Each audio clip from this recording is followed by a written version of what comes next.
pedirte, Señor, que preste atención a las peticiones que se han puesto delante de ti aquí en tu casa. Tú sabes cómo contestar estas oraciones mejor que nadie. Y por eso, Señor, te rogamos que tú las contestes conforme a tu santa y divina voluntad. Te rogamos, Señor, que nos aumentes la fe, que cuando nosotros levantamos estas peticiones delante de ti, lo hagamos sabiendo que tú prometiste, Señor, que al que pide, se le escuchará, se le dará. Sabemos que tú escuchas nuestras peticiones. Sabemos que tú las oyes y también estás planeando para contestarlas. Y es por eso, Señor, que te agradecemos. Te agradecemos de todo corazón. Bendito Dios, te rogamos por Jorge, que está en el lugar donde está, Señor, que tú nos sigas animando. Te damos gracias por el trabajo que tú estás haciendo en su corazón. Señor, que escuchamos la manera en que él habla, Señor, de ti, cómo tú lo has guiado, cómo tú lo mantienes, Señor, con fe y esperanza, que entregó su vida a ti, Señor, por medio del bautismo. Te damos gracias, Señor, porque también esto nos anima a nosotros. Sabemos que esto es parte de tu trabajo, Señor. Queremos pedirte una bendición por nuestros hijos, Señor, especialmente aquellos que no están haciendo y caminando en tus caminos. Que tú te muestres, Señor, en sus vidas. Que tú hagas, Señor, en ellos el trabajo que tú has hecho en nuestros corazones, en nuestras vidas, de atraerlos a ti. Sabemos, Señor, que tú lo haces también y ayúdanos a tener paciencia y fe. Una vez más, Señor, ahora también te rogamos que tú seas con la persona que va a presentar tu palabra. Que tu Espíritu Santo sea en él. Las palabras que hable, Señor, lleguen a nuestros corazones y que nos ayude, Señor, a obedecerte en las cosas que hay que obedecer, dejar las cosas que hay que dejar. En el nombre del Señor Jesús lo pedimos. Amén.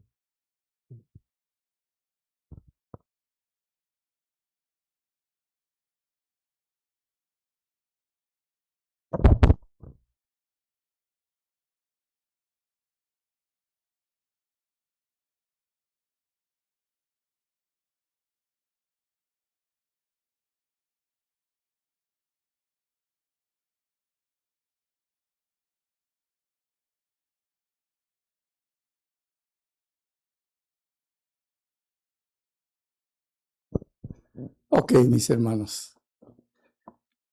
Vamos a abrir las Biblias. Ya tuvimos la oración, así que vamos a abrir las Biblias. Vamos a analizar, vamos a estudiar, vamos a escudriñar uno de los milagros de Jesús. Mateo capítulo 12. Y ese mismo episodio se encuentra en Marcos 3, Marcos capítulo 3. Y también lo encontramos ahí en capítulo 6 de el Evangelio de Lucas.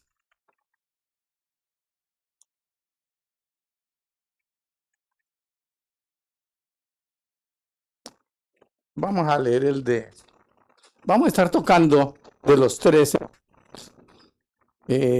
Recordemos que cuando estudiamos algunos de los milagros de Jesús, no todos los evangelios dan los mismos detalles.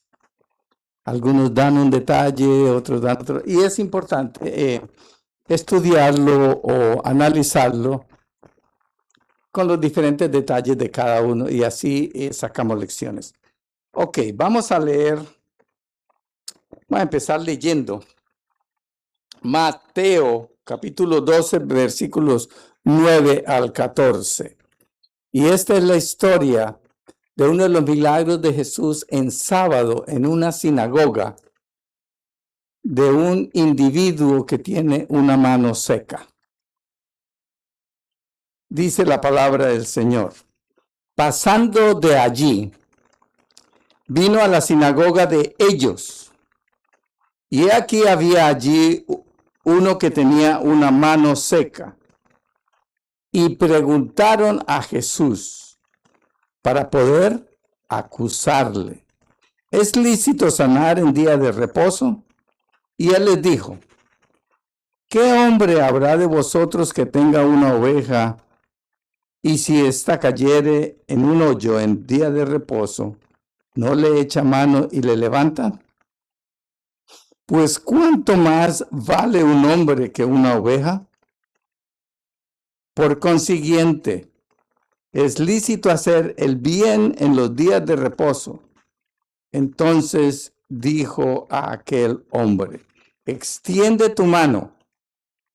Y él la extendió, y le fue restaurada sana como la otra. Y salidos los fariseos, tuvieron consejo contra Jesús para destruirle. En resumen, lógico, como ya dije, Marcos da otros detalles adicionales. Lucas también da otros detalles diferentes. La primera parte que encontramos en este relato dice, pasando de allí. ¿De dónde a dónde? Y entonces ahí tenemos que ver el contexto. Y el capítulo 12 comienza a narrar uno de los episodios de Jesús con sus discípulos. Van pasando por un campo, un sembrado de trigo. Y los discípulos, dice el relato ahí, que tuvieron hambre. Y comenzaron entonces a agarrar espigas. Dice también el relato que las restregaban en la mano y comían entonces el trigo. Habían ciertas leyes entre los judíos que permitían ciertas cosas. Por ejemplo, permitir, si era un cultivo de trigo como ese, agarrar si habían trigo ya maduro. Agarraban las espigas y podían comer. Lo que no podían era agarrar trigo y llevar para la casa. Pero sí para satisfacer el hambre o la necesidad en eso. Si era un viñedo, si era algún árbol de higos o brevas, como ustedes le quieran llamar, era permitido de que usted podría agarrar para comer, no para llevar a la casa. ¿Ok? Y en este caso, entonces, ahora, dice, el relato comienza a decirnos aquí, pasando de allí, o sea, pasando de ese lugar donde estaba, y sabemos la historia que Jesús le responde a los fariseos, porque los fariseos le reclaman, mira, tus discípulos están comiendo trigo. Según los líderes religiosos, en ese caso, ahí los tres hablan de los fariseos, los saduceos y creo que también los herodianos. Lo que a mí se me hace raro es que además de los discípulos y Jesús, estos líderes también estaban siguiendo a Jesús. Lo que pasa es que lo siguen a Jesús con un sentido diferente a lo que los discípulos lo hacían. Vamos a ver, por ejemplo, ahí más adelante vamos a ver que nos dice el relato que ellos hacen le hacen una pregunta a Jesús en ese relato. ¿Con qué motivo? Para acusarlo.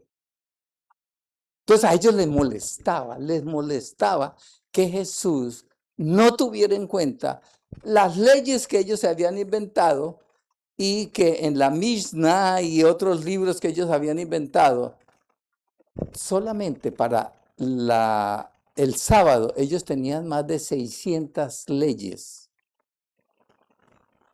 Y hoy todavía muchos de ellos la practican. Hay veces que ellos no pueden cargar nada en días de reposo, ni siquiera un pañuelo, ni siquiera pueden subir un ascensor, no pueden caminar más de cierta cantidad de pies. Había una cantidad de reglamentos. Y eso viene todavía de allá de la época de Jesús. Entonces, el contexto en el cual este relato está empezando a decirnos es que ya había un incidente en el cual Jesús y los discípulos pasaban por ese lugar y los discípulos comenzaron a agarrar espigas. según ellos, el reclamo que le hacen a Jesús lleva en connotación dos pecados, según ellos. Uno, agarrar espigas. Entonces ya ese era un trabajo de cosechar. No, según ellos, no debería hacerse en sábado lo que estaban haciendo los discípulos. Lógico, nadie se iba a poner a cosechar trigo en sábado. Ese era el primer pecado que ellos estaban induciendo en el relato del contexto. Segundo pecado, trillar. Al restregar las espigas o los granos de trigo en la mano, ya era para ellos trillar el trigo. Entonces eran dos pecados que según ellos le estaban reclamando a Jesús de los discípulos que estaban haciendo. Pero esa es la exageración de lo que es el aspecto de lo que ellos tenían como ley, o mejor dicho, tradición. Porque no era que ellos estaban cosechando trigo, no era que lo estaban trillando, simplemente era de que de acuerdo a la tradición, ellos entonces ya aplicaban a lo que estaban haciendo toda la cantidad de cosas que ellos pensaban que era malo. Ok, entonces, ahí vemos el contexto cuando dice, pasando de allí, dice el versículo, vino a la sinagoga de ellos, de esos mismos líderes, como son los fariseos, los saduceos, los herodianos. Entonces, ahora se trasladan del campo de trigo y van entonces a la sinagoga. Pero lo que me llama la atención, sinagoga de ellos.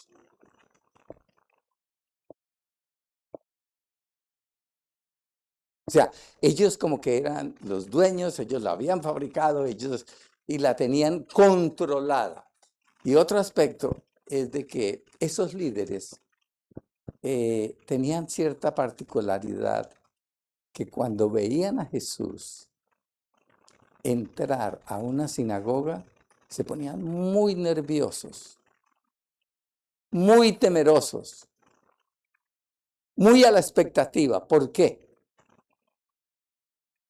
Porque cada vez que Jesús llegaba a una sinagoga, el programa se le echaba a perder. Todo el programa se les cambiaba porque Jesús aparecía. ¿Recuerdan cuando sanó a una mujer encorvada que hacía más de tantos años, como 18 años? Tantos relatos que hay. Y esto para ellos les hervían se les revolvían los hígados. ¿Por qué? Porque el programa se les cambiaba. Celos. Inclusive le reclamaron en cierta ocasión. No hay 6 días durante la semana donde pueden ser sanados, donde pueden ser atendidos, y tiene que venirlos a atenderlos en sábado. Era porque ellos tenían un concepto equivocado de lo que era la verdadera santidad del sábado. Y aquí entonces encontramos este episodio. Entonces dice, vino a la sinagoga de ellos. Y he aquí que había uno que tenía seca una mano. Pregunta, ¿qué hubiese sucedido si ese individuo, por tener una mano seca, no le daría vergüenza andar por la calle con una mano seca? ¿No le daría dolor? ¿Qué hubiese pasado si ese individuo no llega ese sábado a la iglesia? No, yo no voy porque tengo una mano seca. ¿Qué van a decir de mí? Me veo mal. No puedo ser diácono en la iglesia. Solamente me sirve una mano. De paso, ¿qué mano era la que tenía? ¿La de izquierda o la derecha?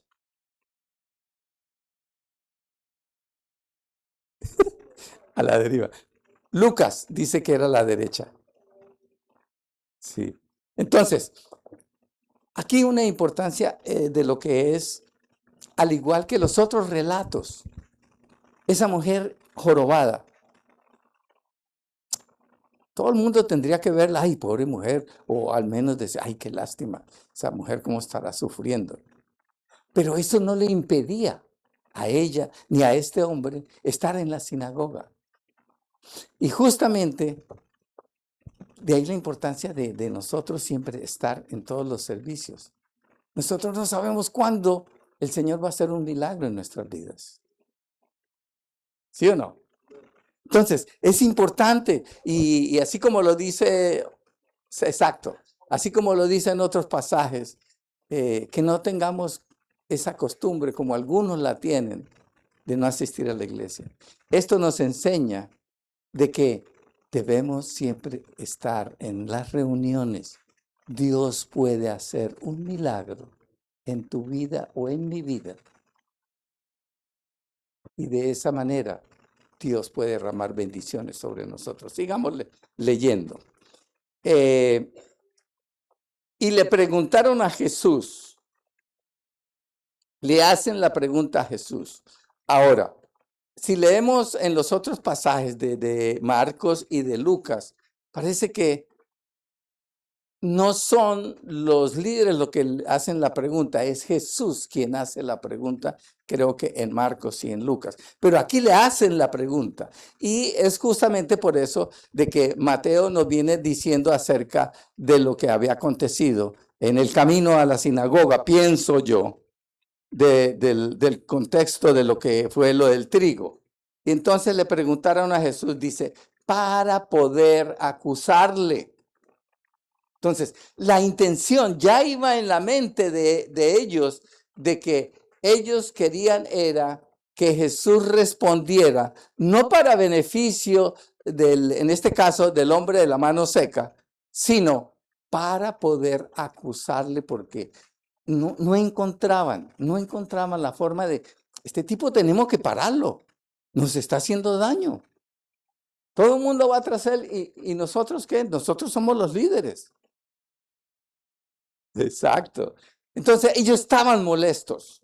Además de que ya sabían que cuando Jesús llegaba a la sinagoga, todo el programa se les cambiaba. Pero entonces, en este caso específico, le hacen la pregunta. ¿Y cuál es la pregunta? ¿Es lícito sanar en el día de reposo? Yo pienso que ellos se dieron cuenta de que el hombre de la mano seca, que era la derecha, estaba ahí.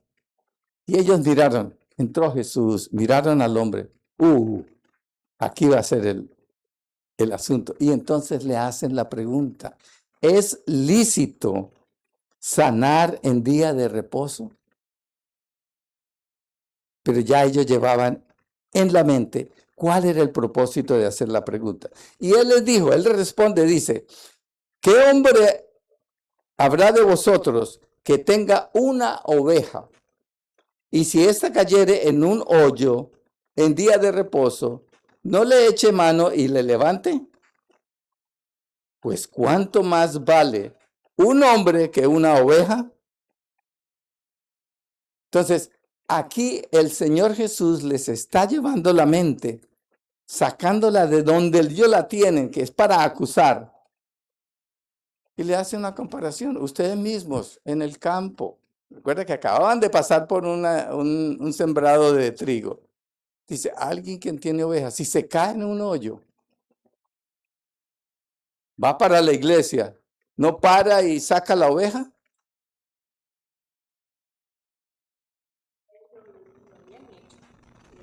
Claro que sí, ellos sabían de que eso era permitido. Pero él hace la comparación ahora. No vale, y hace la pregunta, ¿no vale más una persona que una oveja? Entonces, les está ilustrando, al mismo tiempo contestándole la pregunta, pero se le está dando con una ilustración de la vida práctica.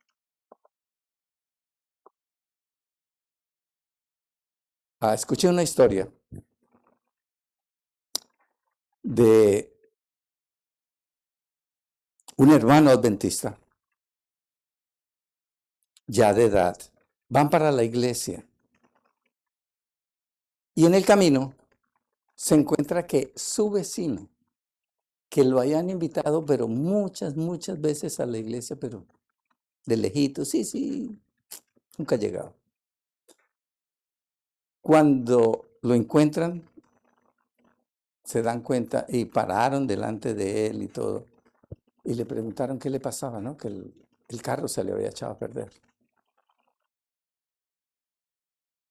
Sin pensarlo 2 veces, se montó a su carro, se fue para su casa, se cambió de ropa, se llevó la caja de herramientas y se puso a trabajar. Por la gracia de Dios no era tanto el problema. Pero le arregló su carro, regresó a casa, se volvió otra vez a bañar y se fue para la iglesia. No llegó temprano, pero ¿qué pensó ese señor, su vecino, al ver de que iba arreglado para su iglesia, bien arreglado? Va a la casa, regresa y ya viene con su overol, viene con su herramienta y les ayuda a reparar el carro. La siguiente vez que lo invitó, no se hizo el rogar. Vio de que realmente atender a una necesidad. Hay también cosas negativas. Pastor Borg contó una historia de un dueño de una bomba de gasolina. Un hombre venía viajando lejos y vio esa primera bomba de gasolina y ya no le quedaba casi gasolina en el tanque. Y el hombre entra y ve que todo está cerrado. Golpeó y miró que había una casa de al lado y golpeó. Y el hombre que sale le dice, mire, yo soy adventista, yo no abro mi gasolinera en sábado, yo no vendo en sábado. No, pero señor, es que mire que ya no me da paz, no me da para más. Es más, se me quedó ahí el carro a pocos pasos de aquí. Aunque sea, véndame. Yo no vendo ni compro en sábado. Después, alguien le invitó a leer. ¿Qué iglesia es? ¿Adventista? Digo, no, allá no voy. No, pero ¿por qué? Y le cuenta la historia. Gracias. A veces somos como los fariseos, ¿no? Tajantes de que, oye, si no la puedo vender, se la regalo. ¿Y cuál es el problema? 2 galones, lo que cabe en un pipote de gasolina. Y ya, resuelva y listo.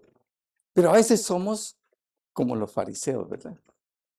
Rígidos en el aspecto de las leyes. Ok, sigamos. Entonces, lo que encontramos aquí es que Jesús le está diciendo que sí es lícito, se puede hacer bien en sábado. ¿Ok? Ya dijimos que el hombre en Lucas es el que dice que su mano derecha. A Jesús le hacen la pregunta, pero justamente había una intención. En Marcos dice, le acechaban para ver si en el día de reposo lo sanaría. O sea, ellos ya habían visto el panorama de lo que Jesús tenía la intención de hacer. La contestación de Jesús ya la vimos. Y entonces, al Jesús decirles la comparación de que una persona vale más que una oveja, les está dando a entender de que no porque sea en sábado no se puede hacer una buena obra para una persona que está en necesidad.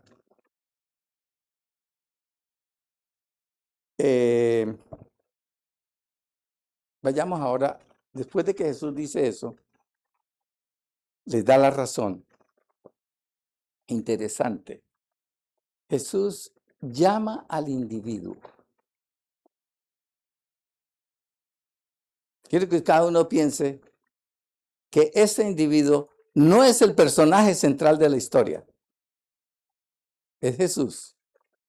Sin embargo, es el medio por el cual Jesús quiere enseñar lecciones prácticas para ellos y también enseñarles y decirles que la restricción que ellos ponen no lleva a ningún beneficio de otra persona. Jesús le dice al individuo, levántate, ven aquí al medio.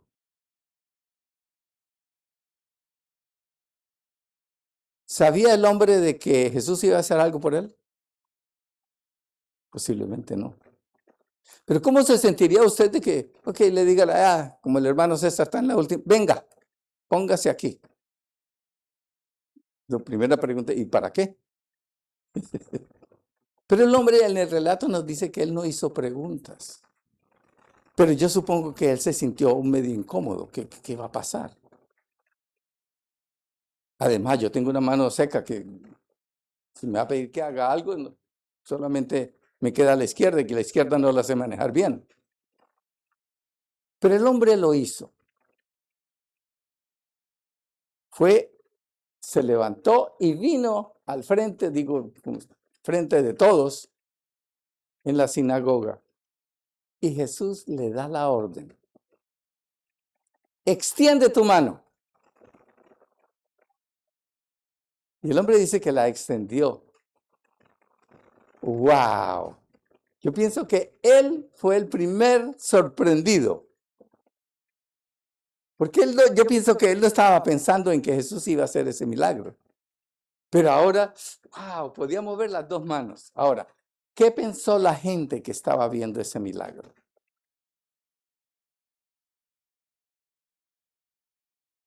Asombrados. Pero al mismo tiempo temerosos. ¿Por qué? La ley de los fariseos dice que no se puede hacer eso. ¿Ahora qué va a pasar? Y es cuando viene la última parte del relato, dice, y salidos los fariseos tomaron consejo con los herodianos contra él, ¿para qué? Destruirle. Y aquí es donde viene el contraste de lo que Jesús les quiso enseñar. Y también con la pregunta que le hicieron a Jesús.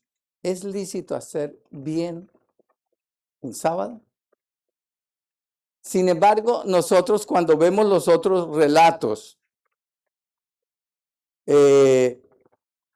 encontramos allí de que, por ejemplo, en Mateo,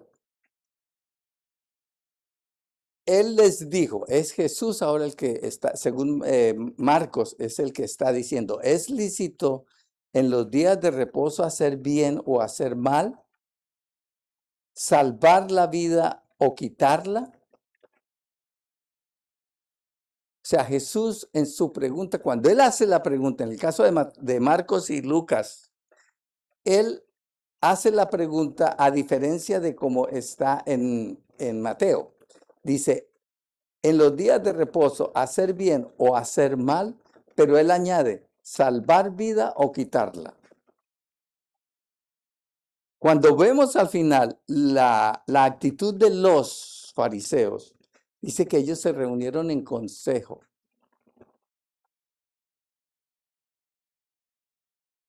¿Se dan cuenta lo que es la pregunta? ¿Hacer bien o hacer mal? O dice, salvar vida o destruirla. En otras palabras, el final de todo en ese episodio es ver de que Dios siempre quiere hacer mejor por nosotros. Pero el enemigo lo que quiere hacer es destruir. Por eso en San Juan 10:10 dice, porque el enemigo no viene sino para robar, matar y destruir. Pero gracias que el versículo no termina ahí, ¿no? Mas yo he venido para que tengan vida y la tengan en abundancia. Entonces ahí lo que nosotros encontramos aquí en este pasaje es la intención de Dios. Siempre de hacernos bien a nosotros los seres humanos. Y muchas veces no es solamente que, no, porque somos cristianos, Él nos favorece a nosotros. Sí, es cierto. Pero Jesús dijo, Dios hace llover sobre buenos y malos, justos e injustos. O sea, el Señor tampoco separa. Entonces, los beneficios de esos asuntos de la naturaleza, Dios no se pone a separar, no vamos a que llueva solamente para los justos.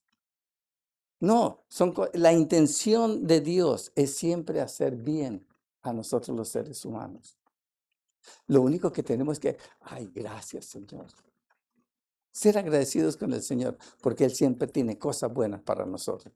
Ok, hermanos, que Dios nos ayude para que podamos ver siempre las cosas buenas que Dios quiere hacer para nosotros. Y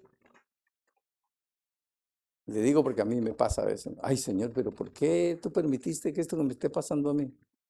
Alguna lección me quiere enseñar y no necesariamente Dios es el que hace que cosas malas me pasen a mí. No sé si habrán leído el libro ¿Por qué ¿por qué a los buenos les pasan cosas malas? Un libro muy bueno. Pero lo que debemos tener en cuenta es que Dios siempre quiere lo mejor para nosotros. Lo que tenemos que hacer, y como dice que Romanos 8:28, ¿alguien se acuerda qué es lo que dice?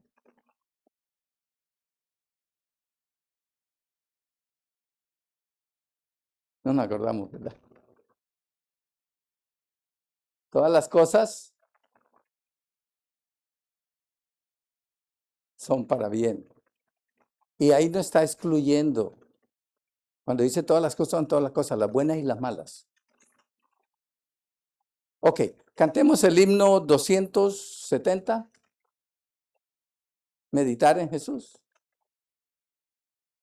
¿Sí es? ¿O tienen algún himno? 270, meditar en Jesús. Sí. Sí, es ese, hermano. 65. Sí.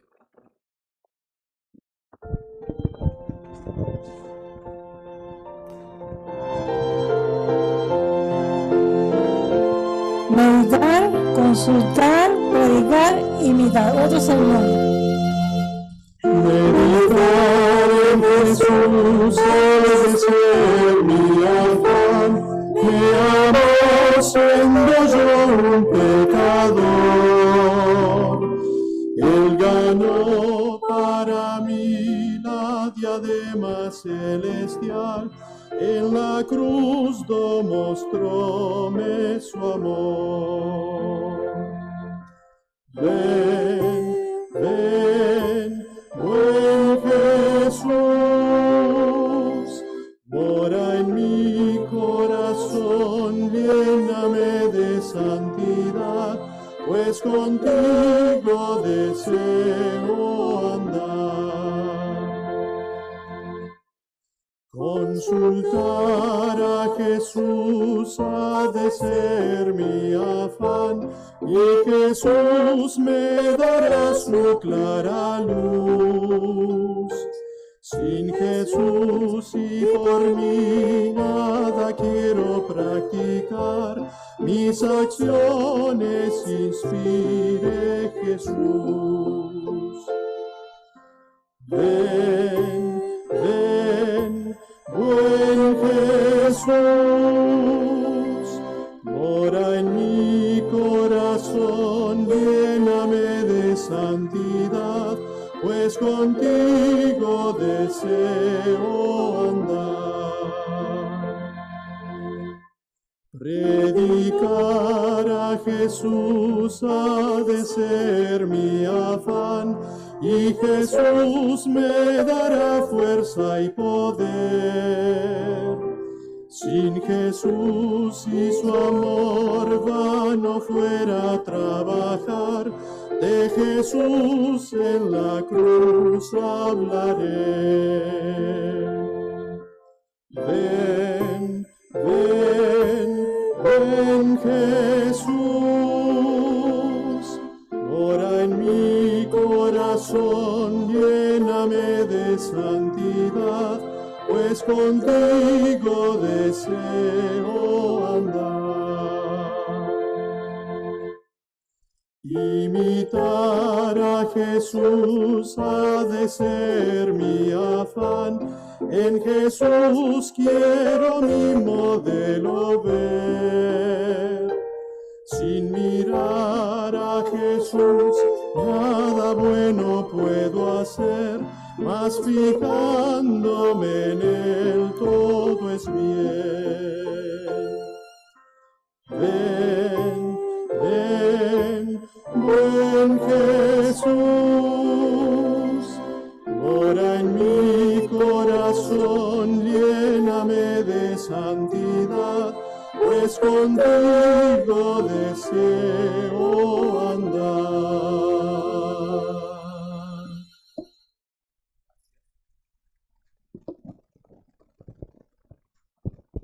Ok, hermanos, tengamos la última oración y damos la bendición del Señor. Padre eterno, gracias te damos por tu amor, tu bondad y tu misericordia para cada uno de nosotros. Gracias porque Jesús ha revelado el carácter eterno de Dios, su amor, su bondad, su misericordia, su gracia. Gracias, Señor, porque somos el objeto de tu amor. Has preparado un plan de salvación para nosotros, los seres humanos. Mandó a su Hijo amado a esta tierra y Él se ofreció voluntariamente para llevar a cabo su ministerio, su misión, murió en la cruz, resucitó y ahora intercede por nosotros ante el Padre Celestial. Tu promesa es que vendrá pronto a esta tierra, Señor. Queremos estar listos, preparados para ese día, pero también que podamos pasar la crisis de la prueba de nuestra fe en este mundo. Pronto, Señor, tendremos que hacer frente a esas crisis, a esas vicisitudes, a esos problemas que van en contra de nuestras creencias. Pero, Señor, ayúdanos a mantenernos fieles y firmes. Y así, oh Señor, que tu nombre sea exaltado y glorificado. Llévanos con bien a nuestros hogares, que la paz del cielo, que tu Espíritu reine en nuestros corazones. Y así, oh Dios, tú seas exaltado. Lo agradecemos en el nombre de Jesús. Amén.